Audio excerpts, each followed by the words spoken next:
पवित्र श्रीमद् भागवत गीता, पवित्र चारों वेद, पवित्र कुरान शरीफ, पवित्र बाइबल, पवित्र गुरु ग्रंथ साहिब, पवित्र कबीर साहिब की वाणी में छुपे हुए गूढ़ रहस्य अर्थात तत्व को जानने के लिए कृपया अवश्य सुनिए जगत गुरु तत्वदर्शी संत रामपाल जी महाराज के मंगल प्रवचन।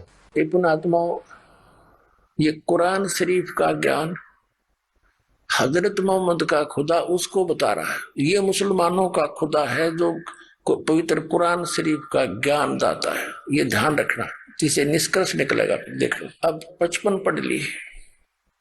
काफिर तो अपने परवरदिगार से मुंह मोड़े हुए है, तन्य उपासना करते। अब 56 में, ए पैगंबर, हमने तुमको खुशखबरी सुनाने और सिर्फ अजाब से डराने के लिए भेजा है। और 57 में, इन लोगों से कहो कि मैं तुमसे इस अल्लाह के हुक्म पर कुछ मजदूरी नहीं मांगता। हाँ, जो चाहे अपने परवरदिगार तक पहुंचने की राह इख्तियार कर ले। अब 58 नंबर में, और ए पैगंबर, उस जिंदा, इसका अर्थ कर दिया जिंदा के न चैतन्य, ये जिंदा महात्मा के रूप में परमात्मा कबीर जी मिले थे। वो उस जिंदा पर भरोसा रखो जो कभी मरने वाला नहीं है, अर्थात वो अविनाशी है। और तारीफ के साथ उसकी पाकी बयान करते रहो और अपने बंदों के गुनाहों से अर्थात पापों से वह काफी। इन्होंने ये कबीर का अर्थ यहाँ काफी कर दिया। यह लिखना था वह कबीर खबरदार है, वो खूब जानता है। ये 58 नंबर आयत है। यहाँ आइए इधर, 58 नंबर में जो खबीरा शब्द लिखा है, इवादा ही यू कबीर कहो से खबीर कहो, थोड़ा बोलने में फर्क हो, जैसे अपने लोकल भाषा में फर्क हो जाता है।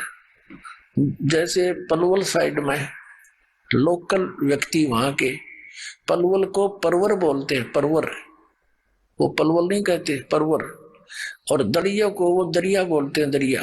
रे को ले को रे बोलते हैं, तो है मतलब वही। तो ऐसे इस भाषा में थोड़ा बहुत अंतर होने से खबीरा लिख दिया। यू है कबीरा, कबीरा को से खबीरा एक ही बात। देखना, ये इवादा ही कबीरा है। ये क्या लिखा है कि वा कफा बिही बिदुनो भी इवादा ही खबीरा। इवादा ही माने पूजा के योग्य, पूजा करण जोगा, भक्ति करण जोगा, तो वो कबीर है। यानी इवादा ही, जैसे कहते हैं ना इबादत, इबादत माने पूजा, इवादा ही माने पूजनीय, वो खबीरा यानी कबीर परमात्मा है। और इसका अर्थ यहाँ किया है, देखना इस 58 का यहाँ अर्थ किया है इन्होंने। ये 58वां है। यहाँ से, ए पैगंबर, उस जिंदा पे भरोसा रखो जो कभी मरने वाला नहीं है, और तारीफ के साथ उसकी पाकी बयान करते रहो, उसकी पवित्रता, उसी की महिमा का गुणगान कर, और अपने बंदों के गुनाहों से वह कबीर। इसने कबीर का इन्होंने काफी कर दिया। खबीर का काफी माने बहुत घना बड़ा, वो खबरदार है। वो कबीर खूब खबरदार है, खूब जानता है। पुण्यात्माओं, जैसे कबीर परमेश्वर अपनी प्यारी आत्माओं को मिलते, उनका नियम है, उनके गुण हैं।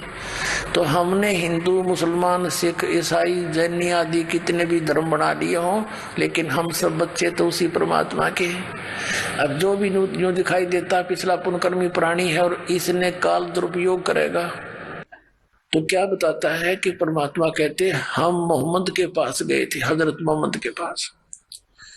हम मोहम्मद को वहां ले गए ऊपर, इच्छा रूपी वहां नहीं रहो। उल्ट मोहम्मद मैल पठाया, गुज बीरज एक कलमा लाया, रोजा बंग नमाज दई रे, बिस्मल की नई बात कही रे। फिर क्या बताते हैं कि मारी शब्द गऊ कै तीरम, ऐसे होते मोहम्मद पीरम। कहते हैं जब हम मोहम्मद याद किया रे, शब्द स्वरूपी हम बेग गया रे। मुई गऊ हमने तत्काल जवाई, तब मोहम्मद का निश्चय आई। तुम कबीर अल्लाह दरवेशा, तब मोहम्मद का गया अंदेशा। परमात्मा कहते हैं कि नबी मोहम्मद नमस्कार है राम रसूल का आया, 1,80,000 को सौगंध जिन नहीं करत चलाया। अरस कुरस पर अल्लाह तकत है, अरस कुरस पर आसमान के आखिरी छोर पर परमात्मा का तकत है। और खालिक बिन नहीं खाली, उसकी नजर से उसकी दृष्टि से कोई जीव बचा नहीं है, भले ही वो कितनी दूर बैठा है। अरस कुर्स पर अल्लाह तकत है, खालिक बिन नहीं खाली। और वह पैगंबर पाक पुरुष थे साहिब के अब्दाली हजरत मोहम्मद, और उसके 1,80,000 मुसलमान बने थे, कति सही खरे मुसलमान। वो शराब मांस तमाकू कभी छूते नहीं थे, ब्याज तक लेना भी अलाउड नहीं था। हजरत मोहम्मद के नियमों को पढ़कर देखो तो क्या वो मांस खाते थे? ये तो बाद में आकर बिजली गिरा, ये जीव के चठोरा ने काम बिगाड़ा।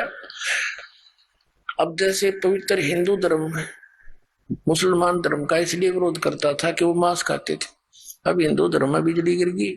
और सिख धर्म में कोई मांस का कोई नामो निशान इस ग्रंथ साहिब में लिखा हो कि तभी मांस खा लो। शराब और मांस तो इनके लिए गाजर मूड़ी होगी। तो ऐसे समय आने पर उन पवित्र धर्मों में इन काल की प्रेरणा से ऐसे कुरीतियां शुरू हो जाती हैं। तो उस समय ये ऐसा नहीं था। तो यहाँ क्या बता रहा है कि उस हजरत मोहम्मद का खुदा यानी कुरान शरीफ का ज्ञान दाता। अब क्या कह रहे हैं, हम फिर से उस चैप्टर पाते देखिए,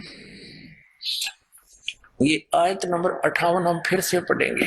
हे पैगंबर, उस जिंदा पर भरोसा रखो। यो चैतन्य तक नाप लिख दिया, अपने अनुवाद कर दिया। उस जिंदा पर भरोसा रखो जो जिंदा महात्मा के रूप में तुझे मिला था, जो कभी मरने वाला नहीं है, यानी अविनाशी है वो। और उसकी तारीफ के साथ पाकी बयान करो, उसकी पवित्रता की महिमा आप गुणगान करो। अपने बंदों के गुनाहों से वह काफी यानी कबीर खबरदार है, वो खूब जानता है अपने बच्चों के उनके बुराई जो करते हैं। फिर अब 59 में कमाल कर दिया, जिसने आसमानों और जमीन और जो कुछ उनके बीच में है सबको 6 दिन में पैदा किया, फिर तख्त पर जा विराजा। वह अल्लाह बड़ा, यह लिखना था, वो अल्लाह कबीर है। अल्लाह कबीर, बड़ा नहीं कबीर लिखना था। ये देखना, ये 59 नंबर आयत है। अरहमानो फसल बिही खबीरन। अरहमानो माने वो बड़ा रहमान दयालु है। खबीरन बिही का अर्थ बड़ा होता है, और कबीरन माने वो कबीर है।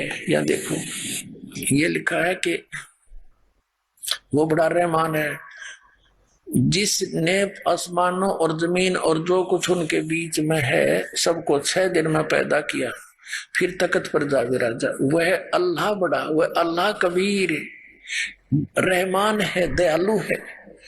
तो उसकी खबर किसी बाखबर यानी इल्म वाले से, तत्वदर्शी संत से पूछ देखो। ये 59 नंबर आयत है। पुण्यात्मा, इन दोनों पवित्र सदग्रंथों ने रल मिलकर, पवित्र बाइबल ने, पवित्र कुरान शरीफ ने रल मिलकर ये सिद्ध कर दिया कि परमात्मा साकार है, नर आकार है, सह शरीर है, उसका नाम कबीर है। अब 2 धर्मों के सदग्रंथों ने तो सिद्ध कर दिया। अब अपने हिंदू धर्म के, पवित्र हिंदू धर्म के उन पवित्र सदग्रंथों में सिद्ध करते हैं कि परमात्मा कैसा है, उसका नाम क्या है। पवित्र वेदों में अब ऋग्वेद के 4-5 श्लोक हैं, कति कंसेप्ट क्लियर कर देंगे कि वो कबीर परमात्मा है, और वो मनुष्य जैसा है, और वो ऊपर तीसरे मुक्ति धाम में यानी धूलोक के तीसरे पृष्ठ पर रहता है, और उसका बंदी छोड़ नाम है कबीर। बंदी छोड़ पाप नाशक है। अभी दिखाते हैं, देखिएगा। ये है ऋग्वेद मंडल नंबर 9 और 10 इकट्ठा ही अनुवाद है। और ये अनुवाद भी पुण्यात्माओं एक और कमाल की बात है, इस पवित्र ऋग्वेद के अनुवाद करता भी वही व्यक्ति है जो भगवान को निराकार मानते हैं, और अपने हाथ से परमात्मा ने इनकी कर कमल से लिखवा दिया, दाता ने आपके लिए रहम करा। और स्पष्ट करवा दिया। ये आर्य समाज महर्षि दयानंद सरस्वती द्वारा आर्य समाज की स्थापना हुई और महर्षि दयानंद के ही चेलों ने और महर्षि दयानंद ने वेदों का अनुवाद कर रखा है और महर्षि दयानंद और उसके अनुयायी परमात्मा को निराकार मानते हैं, वो किसी अवतार को भी नहीं मानते और अपने कर कमलों से लिखा हुआ है वो परमात्मा के राजा के समान देखने जोगा है, ऊपर के लोक में रहता है। जबकि इन आर्य समाज और महर्षि दयानंद का विधान है कि परमात्मा एक देशीय नहीं है और वो वेदों को सत्य मानते हैं, वेदों में जो लिखा वो फाइनल है।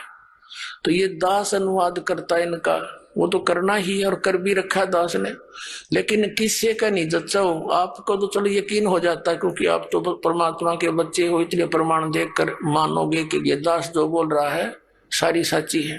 लेकिन आम व्यक्ति को आप नहीं जचा सकते थे। वो ये कहते कि वेदों का अनुवाद अपने अपने हिसाब से सब ने कर रखा है, इसका सही किसी ने भी पता नहीं। अब यह भी गुंजाइश ना छोड़ी कि उन्हीं के कर कमलों से लिखा हुआ है और हम उसको मानते परमात्मा साकार, वेदों में अनुवाद उन्हीं का किया हुआ है और सच्चाई है। तो परमात्मा ने उनकी बुद्धि पर पत्थर डाल दिए उस समय जब ये 5-4 श्लोक अनुवाद किए ना, बाकी दड़ंगा के रखे, इन्होंने पूरे वेदों का अनुवाद ठीक से किया ही नहीं। ये आपके लिए मेहर की दाता ने, नहीं तो कहा आपके गुरुजी ने संस्कृत आती नहीं, वो कहे कि वेदों का अनुवाद करेगा, बेकार रहा तुम्हें। अब इंजीनियर पे करवा दिया अनुवाद इसका, इन शास्त्रीय प्रकाशक है सार्वदेशिक आर्य प्रतिनिधि सभा, महर्षि दयानंद भवन, रामलीला मैदान, नई दिल्ली। ये इनके फोन और फैक्स नंबर है।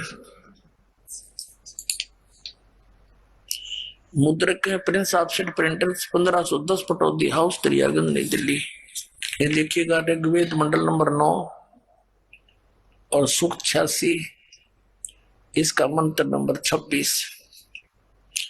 यज्ञ करने वाले यजमानों के लिए परमात्मा अर्थात यज्ञ माने धार्मिक अनुष्ठान यानी भक्ति साधना करने वाले यजमान माने भक्त, भक्तों के लिए परमात्मा सब रास्तों को सुगम करता हुआ और उनके विघ्नों को मर्दन करता है, नाश करता है उनके संकटों का, उनको पवित्र करता हुआ और अपने रूप को सरल करता हुआ वह कांति में परमात्मा।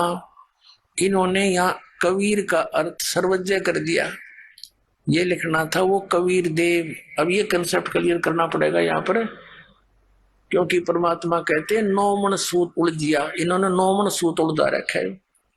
और ऋषि रहे जखमार, 9 मन सूत उलझिया ऋषि रहे जखमार, और सतगुरु ऐसा सुलझा देगा उलझे ना दूजी बार।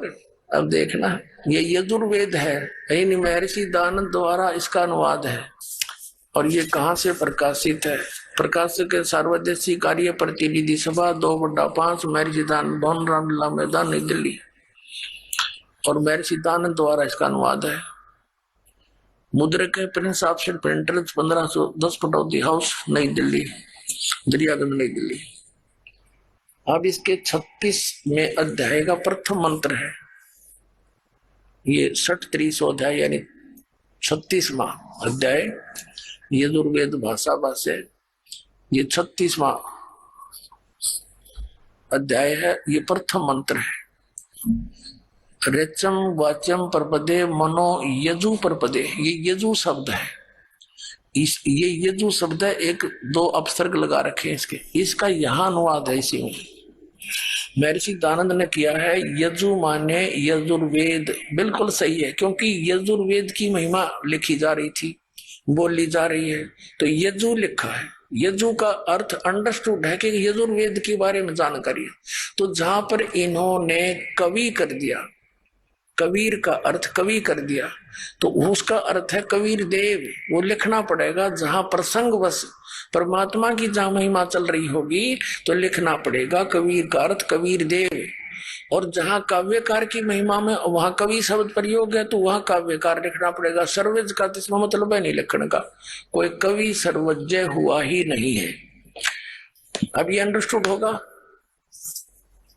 अब जहां पर ये कवि शब्द लिखा देखिएगा, ये वैसे मूल पाठ में दिखाएंगे आपको, ऋग्वेद मंडल नंबर 9 और सूक्त नंबर 86 का मंत्र नंबर 26। इसमें मूल पाठ में ये है, गा करवानो निर्जनम हरियंत है कबीर। ये कबीर शब्द है, हम कबीर बोल रहे हैं इसको, कबीर।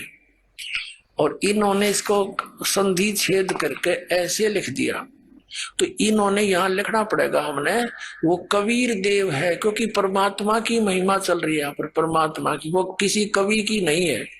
तो इसमें कवि शब्द है तो काव्यकार के लिए नहीं है, ये परमात्मा के लिए, उसका नाम है कबीर देव, हम उसको कबीर बोले हैं। बै जैसे हम वेदों को वेद कहते हैं अपने लोकल लैंग्वेज में, तो ऐसे ही कबीर को कबीर कहने लग गया। देव माने परमात्मा, हम साहब कह देते कबीर साहब। तो ये यहाँ उस कबीर साहब उस काशी वाले धानक के लिए ही वेद प्रमाण कर रहे हैं।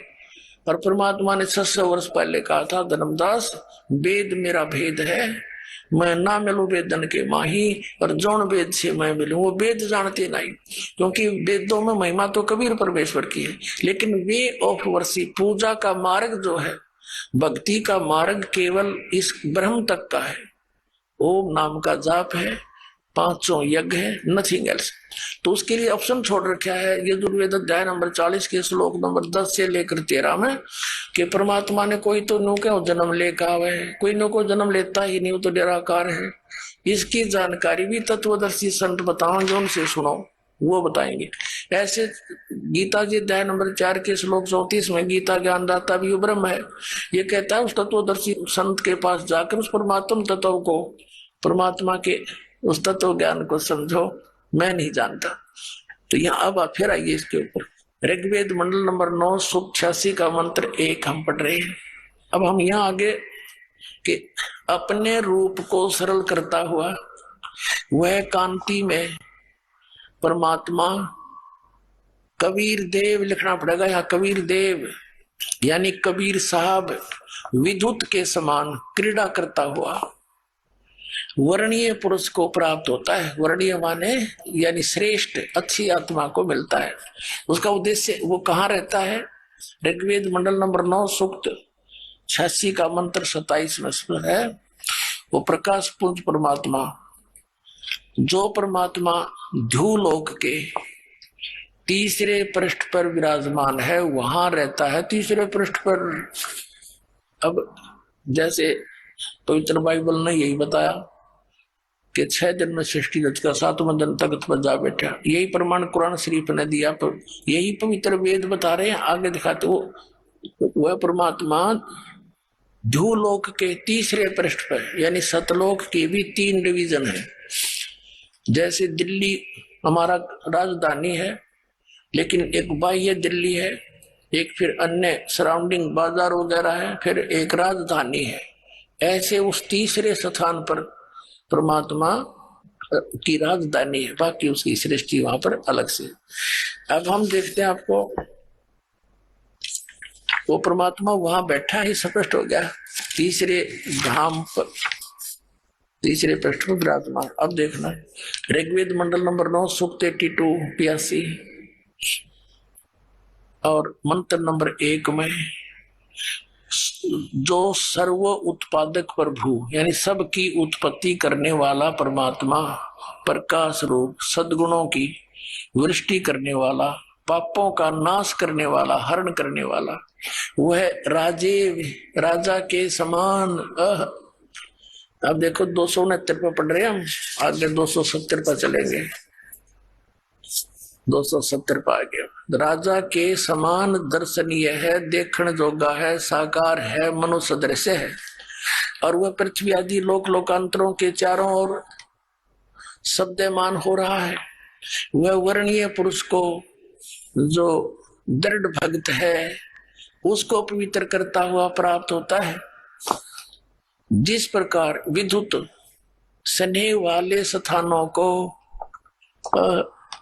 आधार बनाकर प्राप्त होता है। अब यहां देखो नीचे किस उद्देश्य से आता है, ऋग्वेद मंडल नंबर 9 सूक्त 82 का मंत्र 2 हम पढ़ रहे हैं। पहला पढ़ लिया, हे परमात्मन, उपदेश करने की इच्छा से आप, यानी तत्व ज्ञान प्रदान करने की इच्छा से आप, सच्चा ज्ञान देने के लिए, सच्चिदानंद घन ब्रह्म का सुख संवेद देने के लिए आप महापुरुषों को प्राप्त होते हो, अच्छी आत्माओं को मिलते हो, और आप अत्यंत गतिशील पदार्थ के समान बड़ी तीव्र गति से हमारे आध्यात्मिक यज्ञ को प्राप्त होते हैं। आप देखा, आप कबीर देव हैं। बोलो सतगुरुदेव की जय हो।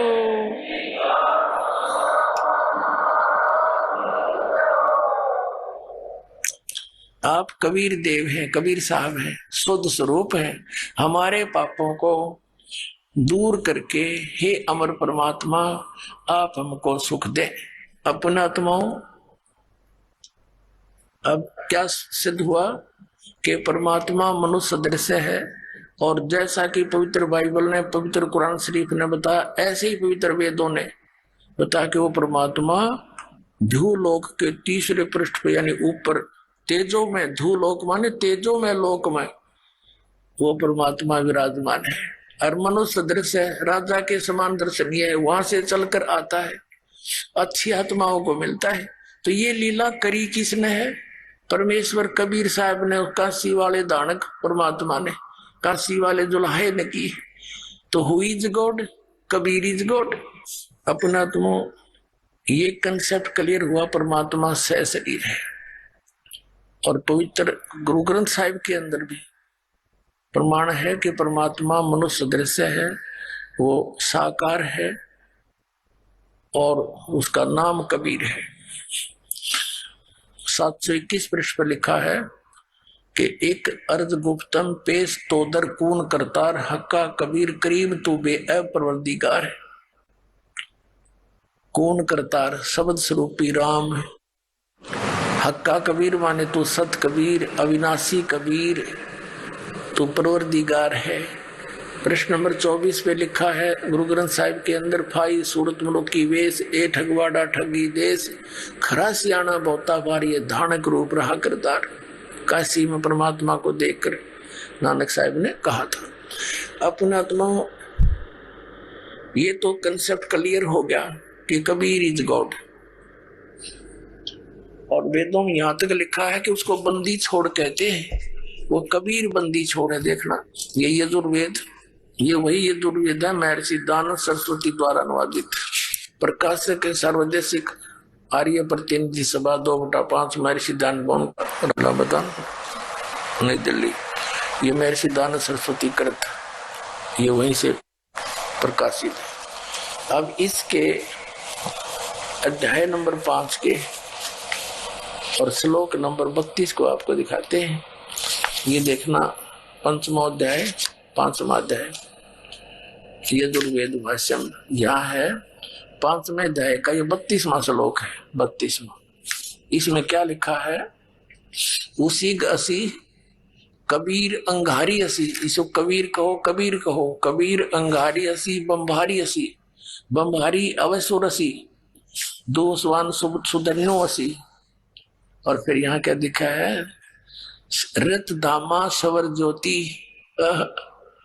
अब इनका अनुवाद पढ़ेंगे। हे जगदीश्वर, जिस कारण आप कांतिमान असी माने हैं, अंगारी माने खोटे चलन के जीवों के शत्रु, अंगारी माने पापों के शत्रु, अरि माने शत्रु, अग माने पाप, पापों के शत्रु, पाप नाशक, पापों का नाश करने वाले कवि, या लिख दिया कवि, ये कबीर देव।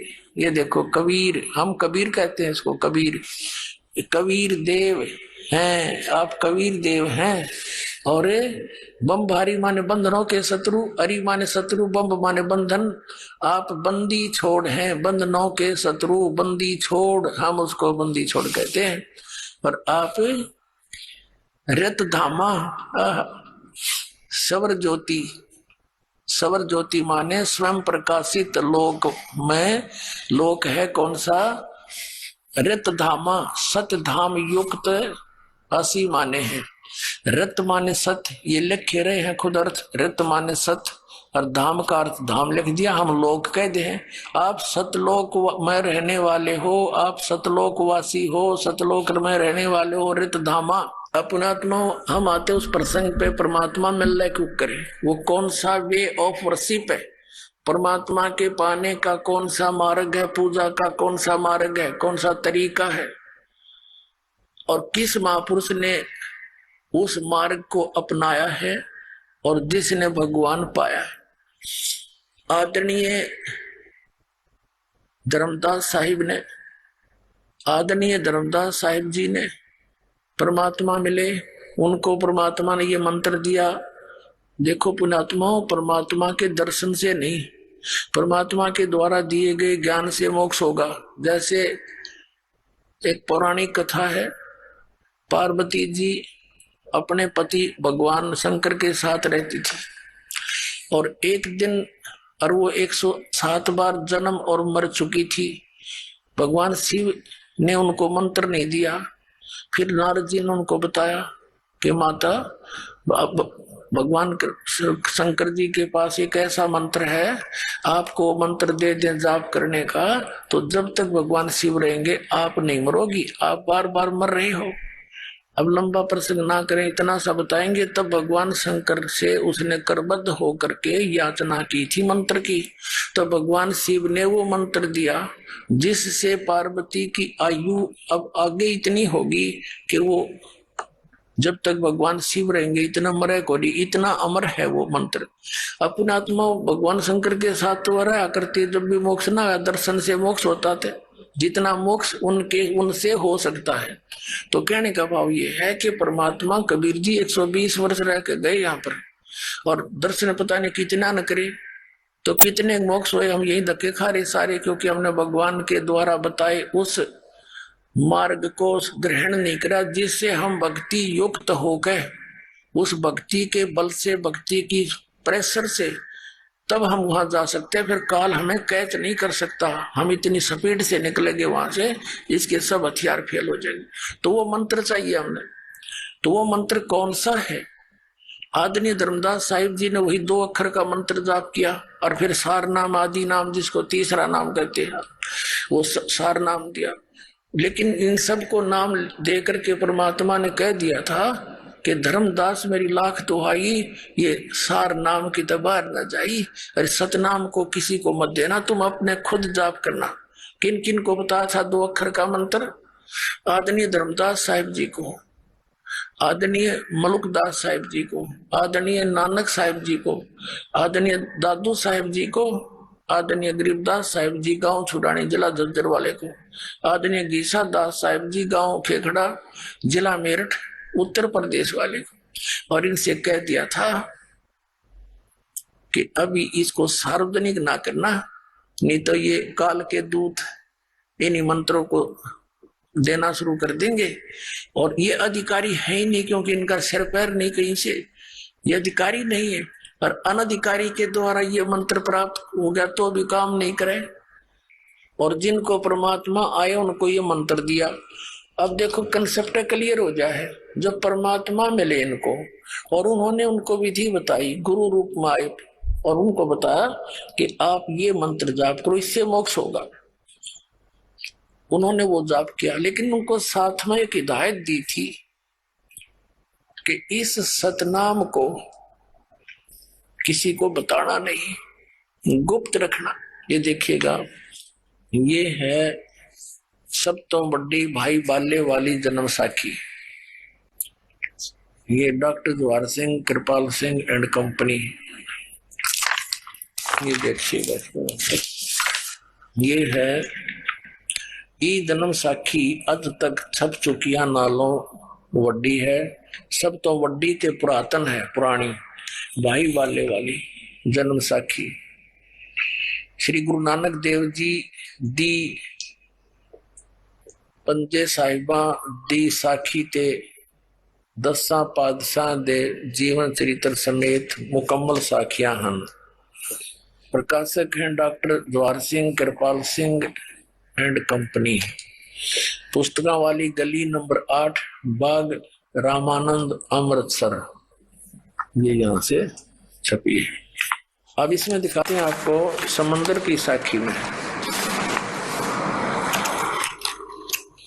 547 पृष्ठ पे ये है समंदर दी साखी 547 पृष्ठ पे समंदर दी साखी। बाला संधु वाच यानी बालाजी बोल रहे हैं। बाला और मर्दाना दो शिष्य थे श्री नानक साहिब जी के। बाला संधु कह रहे हैं ताते है गुरु अंगद जी जद गुरु नानक जी अजीते पासों विद्या होए ता मर्दाने किहा सच्चे पातशाह जी असा समुद्र ता देखिया पर लंका ना देखी जिथे रामचंद्र जी चढ़ाई कीती है।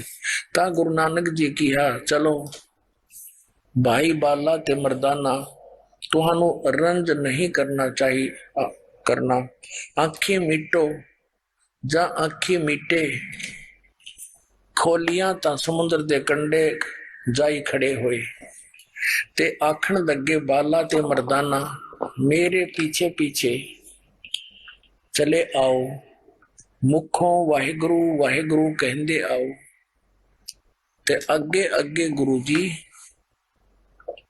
तुर पे जैसे धरती ऊपर तुरदे समुद्र के ऊपर चल पड़े उसी तरह समुद्र ऊपर तुर पे जा चले जावन ता पीछे पीछे बाला ते मर्दाना जावन ता मर्दाना विचार किता मर्दाना विचार कीती कि गुरु नानक देव जी ओम सोहम जपदे जांदे हन ता मर्दाना भी ओम सोहम लगा जपण ते लगा गोते खावण ता गुरु नानक देव देखण ता मर्दाना गोते खांदा है ता गुरु जी किहा मर्दाना गुरु दी करनी वल नहीं देखना गुरु दे बचना पर चलना चाहिए। तू मर्दाना ओहे आख जे असा आख्या है ता मर्दाना फिर लगा वाहेगुरु वाहेगुरु कहण ता फिर जल ऊपर उसी तरह तुरन लगा। अपने आत्माओं क्या सिद्ध हुआ नानक साहिब जी ये 2 अक्षर का मंत्र जाप करते थे। अब इनको हिदायत दे दी थी परमात्मा ने कि ये अभी किसी को सार्वजनिक मत करना ना किसी को प्रदान करियो मेरे पे मेहर करियो बच्चों। लेकिन ये तो उन दृढ़ भक्तों में से थे जो पवित्र वेदों में लिखा है कि उन दृढ़ भक्तों को मिलता है अच्छी आत्माओं को जो आदेश का पालन करते हैं। नानक साहिब जी ने ये मंत्र अपने लड़कों को भी नहीं दिया श्रीचंद और लक्ष्मी चंद को। उन्होंने एंड बैंड अपना और कोई मंत्र बना रखा है और उन्होंने पंथ चला रखे न्यारे न्यारे पन्ना पूरे सिख समाज को दिया। गुरु नानक साहिब जी के अतिरिक्त 9 गुरु साहिबान के पास भी ये मंत्र नहीं था। अपने आत्माओं ये नहीं था कि गुरु नानक देव जी कोई हमारे दुश्मन थे।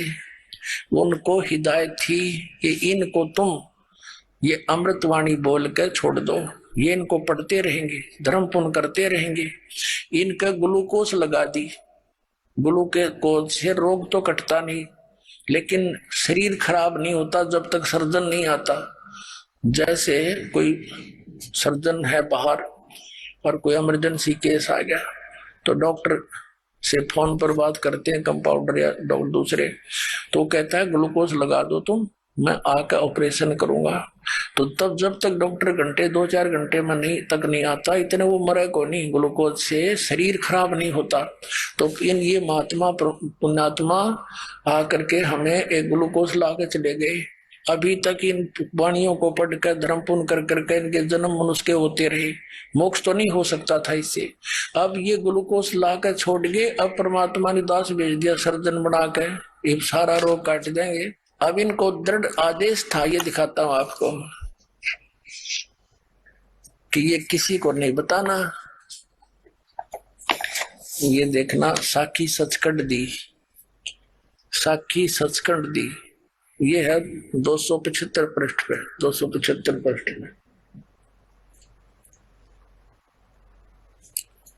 आगे साखी सचखंड दी चली है। ता गुरु नानक जी धुर सचखंड दरबार में जा पहुंचे जहां बड़ा प्रकाश है, प्रकाश रूप तखत के ऊपर सत निरंकार जीते जीते स्वरूप बैठे हम संपूर्ण भक्त, यानी सारे भगत अवतार हाथ जोड़ के खड़े हैं। अब देखो इन महापुरुषों ने कितना कितना कोड वर्डों में लिख दिया कि ता गुरु नानक जी सचखंड में गए। आइए अब हम उन श्रद्धालुओं के अनुभव जानते हैं जो जगत गुरु तत्वदर्शी संत रामपाल जी महाराज जी से दीक्षा प्राप्त कर चुके हैं तथा उनके द्वारा बताए गए भक्ति मार्ग पर चल रहे हैं। बहन जी नमस्कार। जी सत साहिब। जी क्या नाम है आपका? अमृत कौर आलूवालिया नाम है मेरा। अमृत कौर जी कहाँ से आए आप? मैं पूना से हूँ, महाराष्ट्र। संत रामपाल जी महाराज से कब जुड़े आप? मैं 4 जून 2013 को जुड़ी थी संत रामपाल जी महाराज। संत रामपाल जी महाराज जी से नाम दीक्षा लेने से पहले आप क्या भक्ति साधना करते थे? देखिए, मैं सिख परिवार से बिलोंग करती हूँ, इसीलिए गुरु ग्रंथ साहिब जी को मैं मानती थी। तो जो हमारे शास्त्रों में लिखा हुआ है, जो हमारे ग्रंथ में, हम उसको मानते थे, लेकिन उसमें जो लिखा है वो मुझे कभी समझ नहीं आया। तो जब हम संत रामपाल जी महाराज जी का ज्ञान हमने सुना और उनसे जुड़े, तो गुरु ग्रंथ साहिब जी में हमें क्या दिखाया है, क्या लिखा है और हमें कैसी भक्ति करनी, वो हमें संत रामपाल जी महाराज जी ने बताया। संत रामपाल जी महाराज से कैसे जुड़े आप? संत रामपाल जी महाराज जी से मैं ऐसे जुड़ी, मैं कॉलेज का लास्ट ईयर कर रही थी, तब मुझे मेरे हस्बैंड के वहाँ से रिश्ता आया था। तो वो 13 साल से जुड़े हुए संत रामपाल जी महाराज जी से। तो उन्होंने पहले तो हमें बताया जब देखने आए कि हमें दहेज में कुछ नहीं चाहिए। तो ये सुन के मेरा पूरा परिवार शॉक्ड हो गया था, क्योंकि हमने अपने मतलब जब तक के लाइफ में अभी तक कभी नहीं देखा कि दहेज नहीं मांगा है। तो हमारे फैमिली में सबसे बड़ा शौक तो ये था कि क्यों ऐसे। तो हमने सोचा कि लड़के में तो कोई प्रॉब्लम नहीं या कुछ प्रॉब्लम तो, लेकिन जब हमने उनका ज्ञान समझा तो हम बहुत शॉक्ड थे। मेरी बहनें भी हैं, तो उनकी जब शादी हुई थी तो मम्मी डैडी ने बहुत दहेज दिया था। तो मुझे आज भी याद है, मतलब मेरे मम्मी डैडी बहुत ही मतलब कर्जे में जा चुके थे उसके लिए, क्योंकि एक बेटी की शादी करना आज के ज़माने में बहुत छोटी बात नहीं है। वो बहुत माँ बाप को पता है और उनके परिवार को पता है वो कितनी बड़ी बात होती है। तो मेरे शादी में कोई दहेज नहीं लिया गया। मैंने जो जोड़ा भी पहना था वो मुझे मेरे ससुराल से आया था, ना उन्होंने कोई मांग रखी, ना 1 रुपए का भी मैंने दहेज दिया। क्या कारण मानते हैं कि उन्होंने आपसे दहेज की मांग नहीं की, बगैर दहेज के आपकी शादी हुई है? ये संत रामपाल जी महाराज जी का ही निर्मल ज्ञान है, जिन्होंने हमारे समाज को बताने की कोशिश की और हमारे भक्तों को बताया कि बेटी को बेटी बनाकर ही लाना है, बहू बनाकर नहीं। तो ये दहेज प्रथा इसलिए हमारे संत रामपाल जी महाराज जी ने बंद की है। समाज सुधार में यदि बात की जाए किसी भी संत की या महंत की, तो संत रामपाल जी महाराज का सबसे पहले नाम आता है, क्योंकि आज जो नशा हिंदुस्तान में तेजी से बढ़ रहा है उस पर संत रामपाल जी महाराज ने ब्रेक लगा दिया है और बहुत सारे लाखों लोगों का नशा उन्होंने छुड़ा दिया है। आपके साथ ऐसा कोई अनुभव हो, आपके परिवार में ऐसा कोई अनुभव हो कि संत रामपाल जी महाराज ने आपके परिवार से किसी भी व्यक्ति का नशा छुड़वाया हो? सबसे बड़ा लाभ परमात्मा ने जैसे ही नाम लिया ये दिया। मेरे माता पिता और मैं और मेरे चाचा चाची, हम लोग ये राधा स्वामी से जुड़े हुए थे। तो वहां पर सत्संग में जाते थे, लेकिन कोई ज्ञान नहीं था। मतलब मैं जाती थी लेकिन मुझे वहां का ज्ञान नहीं समझ आता था कि क्या ज्ञान देना चाहते वो।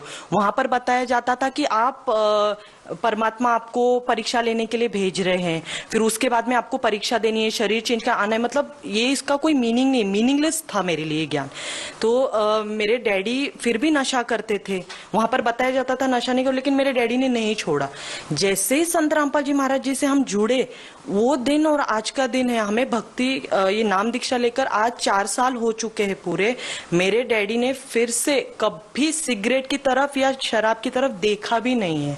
आखिर लोग जब दूसरे पंथों में होते हैं, दूसरे संतों से जब नाम दीक्षा लेते हैं, तो उन मर्यादाओं का पालन क्यों नहीं करते? और जब संत रामपाल जी महाराज से नाम दीक्षा लेते हैं और नाम दीक्षा लेते हैं और नशा छोड़ देते हैं, नाम दीक्षा लेते हैं और दहेज देना बंद कर देते हैं, ऐसा कैसे है? ये हमारे संत रामपाल जी महाराज जी पूर्ण परमात्मा है और जो इनका ज्ञान है ये निर्मल ज्ञान है और शास्त्रों के अनुसार भक्ति बताते हैं। तो जैसे इस ज्ञान को हम समझते हैं, विद प्रूफ्स देखते हैं, हमें तुरंत हमारी आत्मा को पता चलता है कि ये ज्ञान जो है ये निर्मल है और ये ज्ञान 100% प्योर ज्ञान है। ये ज्ञान हमें और कहीं नहीं मिलेगा। तो जितना हो सके इस भक्ति को करके मोक्ष प्राप्ति का है। अभी जैसे मैं कॉलेज लाइफ में थी, तो जो कॉलेज लाइफ है, education, youngsters only knows the word is enjoyment, they don't know भक्ति। तो यंगस्टर्स को होता है कि भक्ति की एक एज होती है जो कि बहुत ही गलत है। मैंने अपने जीवन के 23 साल वेस्ट किए हैं, तो मैं जानती हूँ कि भक्ति में आने के बाद भी मैं आज पछताती हूँ कि मैंने अपने 23 साल क्यों वेस्ट किए, मुझे परमात्मा जल्दी क्यों नहीं मिले। फिर भी नो अदर देन लेस परमात्मा मुझे मिल गए और आज मैंने जो अपना कॉलेज के बाद की जो लाइफ है, परमात्मा ने इतने अच्छे से, क्योंकि एक हस्बैंड होता है, एक लड़की की हमेशा अरमान होते कि हस्बैंड उनको जो शराब ना पिए, जो उनके साथ मारपीट ना करे और जो उनका ख्याल रखे, ऐसा होने चाहिए। तो संत रामपाल जी महाराज जी के अनुयायी है, जो भगत है, वो बिल्कुल भी शराब, मांस, तंबाकू जैसे चीजों को हाथ भी नहीं लगाते, देखते भी नहीं है। तो एक लड़की के लिए और क्या चाहिए। आज हमारे कॉलेज में हम देखते हैं ड्रग्स, कोकेन, सिगरेट, डिस्को जाना, पब्स जाना, यही फैशन में है। तो एक्चुअली मैं यंगस्टर्स को ये बताना चाहती हूँ कि हमारी लाइफ बहुत थोड़ी है, हमें इस लाइफ में जितना जल्दी हो सके भक्ति करके जुड़ना है, वो भी सही भक्ति करके जुड़ना है। जब हम भक्ति करेंगे तब परमात्मा हमें मोक्ष का मार्ग दिखाएंगे और हमें मोक्ष मिलेगा। बिना भक्ति के कोई भी मार्ग में मोक्ष नहीं है। जब एक संत सभी लोगों पर प्रश्न चिन्ह खड़ा करेगा, उसके लिए समस्या पैदा होना एक लाजमी बात है। क्या संत रामपाल जी महाराज को इस तरह से सभी लोगों पर, क्या इस तरह से प्रश्न चिन्ह खड़ा करना चाहिए था? क्या इस तरह से कटघरे में खड़ा करना चाहिए था? सर, आपने हमारे संत रामपाल जी महाराज जी को संत कह के संबोधित किया है, तो पहले तो आप संत का मतलब समझ लीजिए कि संत का मतलब होता है जो सच बताता है, सच को सामने लाने वाला। यदि एक संत अगर करप्ट लोगों को करप्ट नहीं बोलेगा तो फिर वो संत कैसे? और हमारे संत रामपाल जी महाराज जी ने करप्ट लोगों पे उंगली उठाई है तो कुछ गलत नहीं किया है, क्योंकि आज उनको फिर संत ही मत बोलिए आप, क्योंकि आज जो दूसरे संत है वो लोग तो जुडिशरी और ये जो गवर्नमेंट है उनकी गोद में बैठकर ये सत्ता को चलाने की कोशिश कर रहे, ना कि उनके सच को सामने ला रहे। हमारे संत रामपाल जी महाराज जी ने इन करप्ट लोगों पे उंगली उठाई है ताकि सच को सामने ला सके, वरना फिर ऐसे संत को जो सच्चाई बता रहे उन्हीं को आजकल के जमाने में जेल में डाला गया है। और हमारे संत रामपाल जी ना कि एक समाज सुधारक कर रहे हैं, बल्कि वो आध्यात्मिक ज्ञान के थ्रू भी हमें ज्ञान समझाने की कोशिश कर रहे हैं, जो कि सिर्फ और सिर्फ संत रामपाल जी महाराज जी कर सकते हैं। आप भगत समाज को क्या संदेश देना चाहेंगे, खासकर उन युवा लोगों को जो आज के दिन इस भौतिकता के युग में आध्यात्मिक मार्ग से बहुत दूर हो गया है? जी, मैं उनको, यंगस्टर्स को, सारे यंगस्टर्स को एक ही प्रार्थना करना चाहती हूँ कि देखिए, भक्ति की कोई एज नहीं होती। जब भी परमात्मा मिले, सच्चा ज्ञान मिले, जो कि संत रामपाल जी महाराज जी का ज्ञान है, we should just grab the opportunity, because ये अपॉर्चुनिटी बार बार नहीं मिलती। आज हम जब देखते हैं यंगस्टर्स को कि कब मौत हो जाए, ना जाने काल की कर डारे, किस विधि पलट जाए पासावे, जिन्ना दे सिर ते मौत खड़क दी उन्होंने केड़ा हासावे। ये गुरु नानक जी ने बताया था कि मौत तो कभी भी आ सकती है। तो हम इस संसार में जहाँ इतने दुख है वहाँ क्या खुशी मना रहे, किस बात की? क्योंकि जाना तो एक दिन है, ये निश्चित है। दिस इज ट्रू फैक्ट कि हमें मौत आनी है। बिना भक्ति करके जाने से तो बेटर है कि हम भक्ति करके जाए। बहन जी, जो लोग ये सोचते हैं कि एक ऐसे संत से नाम दीक्षा क्यों लें जो आज जेल में है, देखिए, हमारे संत रामपाल जी महाराज जी सच बोलने के लिए जेल में। आज उनका ज्ञान जो है शास्त्रों के अनुसार है एंड विद प्रूफ से। अगर मैं भी एजुकेटेड हूँ, मैंने BCA किया हुआ है एंड मैंने देखा है जो संत रामपाल जी महाराज जी ने ज्ञान बताया उनको मैच किया है और उसके बाद ही मैंने इस ज्ञान को लिया है। और ये ज्ञान एकदम सच्चा ज्ञान है, हमारे शास्त्र के अनुसार है, इसमें से कुछ भी बाहर का ज्ञान नहीं है। तो हमारे यंगस्टर्स को एक ही मैसेज देना चाहती हूँ, जितना जल्दी हो सके आप इस ज्ञान से जुड़े, परमात्मा के लाभ उठाएं और मोक्ष की प्राप्ति करें। बहुत बहुत धन्यवाद जी। सत साहिब। नमस्कार सर। नमस्कार सर। सर, क्या नाम है आपका? हमारा नाम जी चंद्रजीत प्रजापति है। सर, कहाँ के रहने वाले हैं आप? जी, उत्तर प्रदेश, आजमगढ़ जिले से हमें। सर, संत रामपाल जी महाराज से नाम दीक्षा आपने कब ली? सर हमने संत रामपाल जी महाराज से नाम दीक्षा सन 2012 मिली। सर संत रामपाल जी महाराज से नाम दीक्षा लेने से पहले आप क्या भक्ति साधनाएं करते थे? जी हम ऐसे नकली पंथों से जुड़े हुए थे और सभी देवी देवताओं की भक्ति किया करते थे, जिससे हमको कोई लाभ नहीं हुआ सर। सर जो भक्ति साधनाएं आप करते थे इनसे आपको क्या लाभ मिले? सर उनसे तो हमें कोई खास लाभ नहीं मिला, हमारा नुकसान ही होता गया और इतना नुकसान हो गया कि उसमें हमारे पिताजी का एक्सीडेंट भी हो गया और घर में झगड़े झंझट भी होने लगे और सबसे ज़्यादा नुकसान हमारा ये हुआ कि हमारी तबीयत पूरा ख़राब हो गई सर उस साधना करते करते, और हम अज्ञानी गुरुओं के पास पड़े रहे, इधर उधर भटकते रहे, कहीं हमें कोई सही मार्ग नहीं मिला। और हमें ऐसे ऐसे भी गुरु संत मिले हैं जो लोकल होते चलते फिरते रहते हैं, हमें जो जहाँ बताए हम वहाँ गए। एक ने हमें बताया कि रात के 12 बजे आप त्रिवेणी पे चले जाओ इलाहाबाद, 12 बजे के और 2 बजे के बीच में आप वहाँ रात को स्नान कर लेना, आपके सारे पाप धुल जाएंगे, जितने भी भूत बैताल चले जाएंगे। फिर भी हम वहाँ गए, वो भी क्रिया हमने किया, उससे भी हमें कोई लाभ नहीं मिला। एक ने हमें बताया कि आप हनुमान चालीसा पढ़ा करो सुबह शाम, वो भी हम नित्य करते रहे और कम से कम 10-12 साल लगातार किए, उससे भी हमें कोई लाभ नहीं मिला। एक ने बताया आप मैहर देवी चले जाओ, हम वहाँ भी गए, दर्शन भी किए, पूरे परिवार के साथ में गए, सर हमें भी वहाँ से कोई लाभ नहीं मिला। ऐसे हमने बहुत जगह धक्के खा लिए, फिर भी हमें कोई लाभ नहीं मिला। और सर हमें भूत प्रेत की ज़्यादा परेशानी थी, भूतों ने हमें परेशान बहुत कर रखा था और हमारे पूरे परिवार को परेशान कर रखा था। कभी हमारी तबीयत खराब होती है तो कभी बच्चों की, कभी हमारे धर्मपत्नी की, कभी माँ की, कभी पिताजी की, और भूतों ने ही हमारे पिताजी को एक्सीडेंट में मरवा दिया। जितने भी संत गुरु हमें नकली मिले, इन लोगों से जो भी हमें ज्ञान बताया, मंत्र दिया, इनसे हमें कोई भी लाभ नहीं मिला और हम दलदल में भटकते चले गए, धंसते चले गए। सर आपने बताया कि आप जो भक्ति साधनाएं करते थे उनसे आपको कोई लाभ नहीं मिला, आपको भूत प्रेतों की बहुत समस्याएं थी। भूत प्रेतों की समस्या की वजह से आपके पिताजी का एक्सीडेंट हो गया, उनकी मृत्यु हो गई। फिर आपको किसी संत ने बताया कि आप त्रिवेणी चले जाइए और रात 12 बजे से 2 बजे तक गंगा में स्नान कीजिए। आपने वो भी करा, आपने सभी उपाय कर लिए, आखिर में आप हार कर बैठ गए कि अब इस समस्या का समाधान नहीं हो सकता। तो फिर संत रामपाल जी महाराज की जानकारी आपको कैसे मिली? जी ये तो परमात्मा का ही चमत्कार है, बहुत अद्भुत खेल हुआ हमारे साथ। एक बार हम ट्रेन में सफ़र कर रहे थे, गुजरात से अपने उत्तर प्रदेश आजमगढ़ में आ रहे थे घर पे। तबीयत हमारी बहुत ख़राब थी, हम सोचे अब हमारे पास कोई रास्ता नहीं है। कोई पुण्यात्मा था, बोलता 10 रुपये में ज्ञान ले लीजिए, 10 रुपये में ज्ञान लीजिए। लेकिन उस डिब्बे में कोई भी वो 10 रुपये की एक ही पुस्तक थी उस आत्मा के पास, कोई लेने के लिए तैयार नहीं हुआ। हम भी हाथ में लेके उसको वापस दे दिए।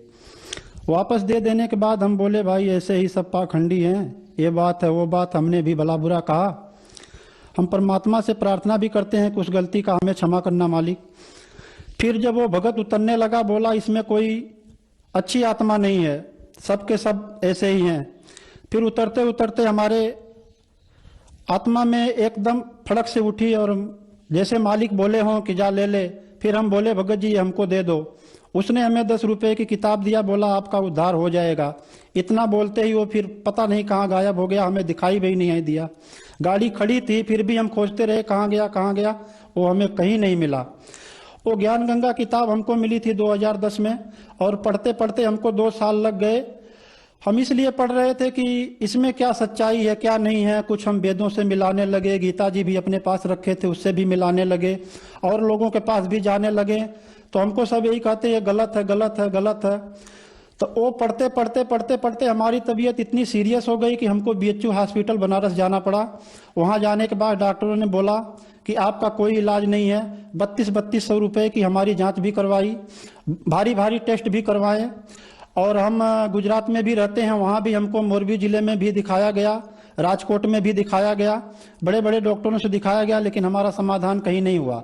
वो किताब को लेके हम घर से निराश होके, मैं बोला कि अब हमारी मृत्यु निश्चित है।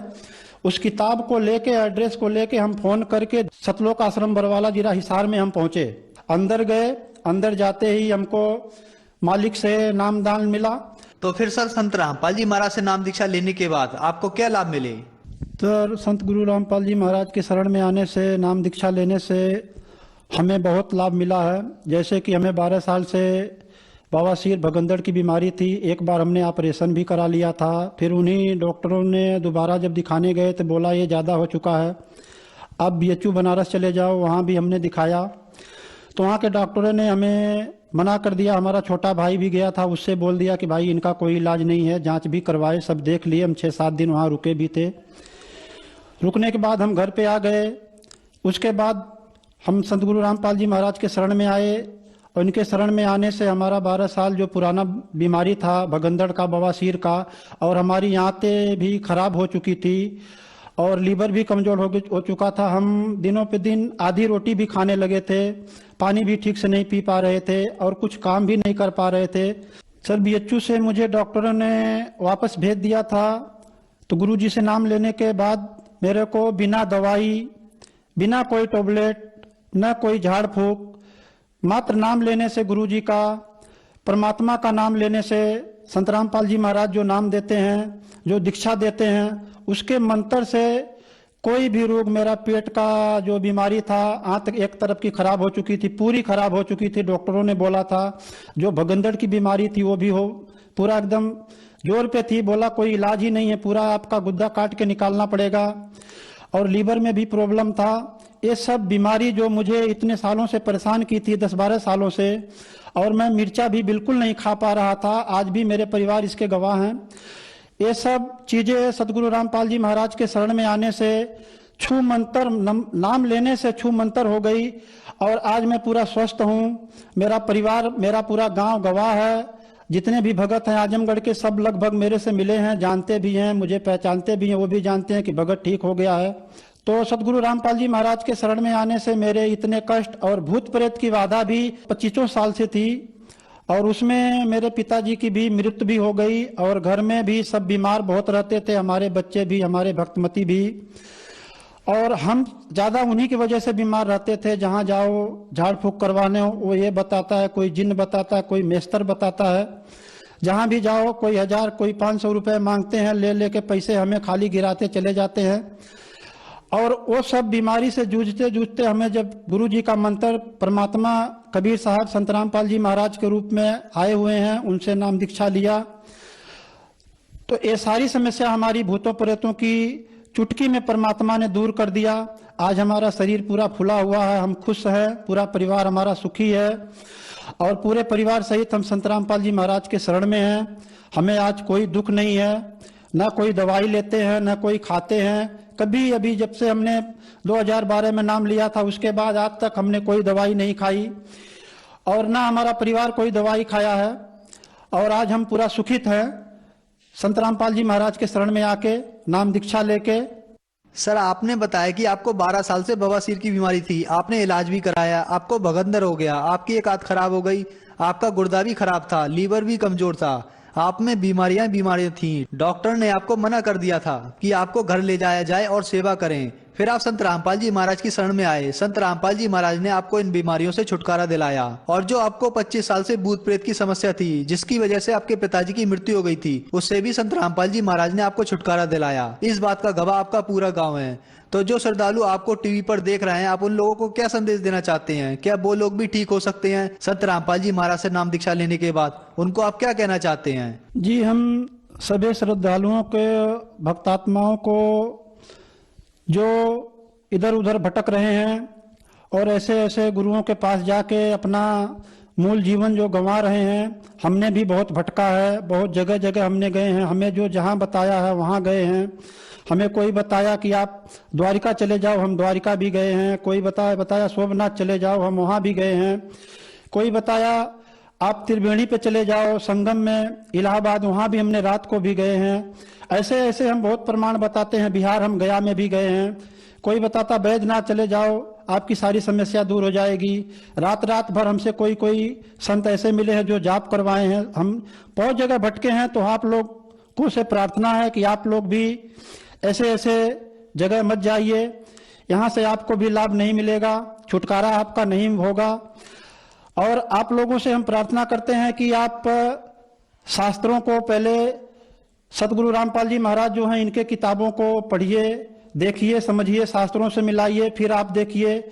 और टीवी पे भी आप देखते हैं कि रोज चैनल पे परमात्मा सतगुरु रामपाल जी महाराज का सत्संग आता है, उस पे आप देख के विश्वास कीजिए।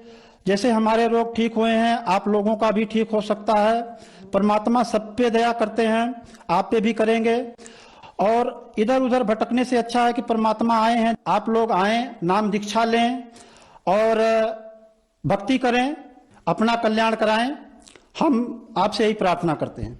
सर, संत रामपाल जी महाराज से नाम दीक्षा कैसे ली जा सकती है? सर, सतगुरु रामपाल जी महाराज का सत्संग बहुत टीवी चैनलों पे आता है। जैसे मुझे याद है कि चैनल है, उसके नीचे पट्टी आती है, उस पे बहुत सारे नंबर लिखे होते हैं। उन नंबरों को आप मिला के आप अपने ही जिले में नजदीकी जहां सेंटर बने हैं परमात्मा सतगुरु रामपाल जी महाराज का, वहां संपर्क करके आप वहीं से नाम दीक्षा प्राप्त कर सकते हैं।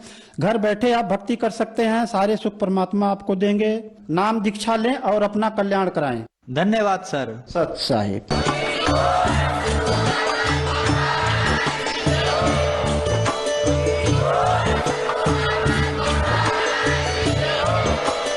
आप सुन रहे थे जगत गुरु तत्वदर्शी संत रामपाल जी महाराज जी के मंगल प्रवचन। अधिक जानकारी के लिए विजिट कीजिए हमारी वेबसाइट www.jagatgururampalji.org। संत रामपाल जी महाराज जी के शुभ आशीर्वाद से पूरे विश्व भर में 500 से भी ज्यादा नाम दीक्षा केंद्र हैं, जिन पर संत रामपाल जी महाराज जी द्वारा ऑनलाइन निःशुल्क